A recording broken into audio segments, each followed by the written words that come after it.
এখন পুরা ঢাকার যানজট মুক্ত করার জন্য 50টা অত্যাধুনিক ড্রোন যথেষ্ট। প্রযুক্তি ব্যবহার করে 700 পুলিশ যেটা না পারবে 70 জন পুলিশ তা পারবে। সরকার ক্ষমতায় বসছে, ঢাকাকে কন্ট্রোল করার জন্য এখনো অত্যাধুনিক প্রযুক্তিকে তারা ব্যবহার করছে না। এখন কি মিয়া দুনিয়ায় ট্রাফিক পুলিশ দিয়া যানজট ছুটায়? সারা দুনিয়ার শহরগুলো হয়ে গেছে ওয়েল মোস্ট ডিজিটালাইজড। বিভিন্ন বুথ নিয়ে পুলিশ বসে থাকে, সিসি ক্যামেরার মাধ্যমে কন্ট্রোল করে। এখন পুরা ঢাকার যানজট মুক্ত করার জন্য 50টা অত্যাধুনিক ড্রোন যথেষ্ট। ড্রোনগুলো আকাশে উড়বে, কোথায় ট্রাফিক ঘুষ খাচ্ছে মনিটরিং সেলে খবর যাবে।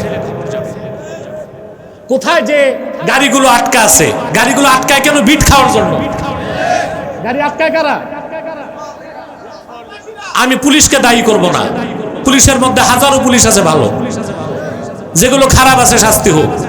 একতরফা পুলিশকে দায়ী করা যায় না, বরং এই কিছু সন্ত্রাসী কৃত্রিম যানজট সৃষ্টি করে বিট নেয়। বিট ড্রোন ক্যামেরার মাধ্যমে দেখে তাৎক্ষণিক মোবাইল ফোর্স যে তাকে যদি অ্যারেস্ট করে, ঢাকাতে চাঁদাবাজি থাকবে? যানজট কথা বলে না তো। 50টা ড্রোন কিনতে কি লাগে? এই যে বড় বড় জ্ঞানী বুদ্ধিজীবীগুলো উপদেষ্টা হয়েছে মেরুদণ্ডহীন অধিকাংশ। এই দেশ ঠিক করতে নিয়ে সব কয় মাস লাগে? আপনি তো প্রযুক্তি ব্যবহার করতে পারেন। প্রযুক্তি ব্যবহার করে 700 পুলিশ যেটা না পারবে 70 জন পুলিশ তা পারবে। পারবে কি না?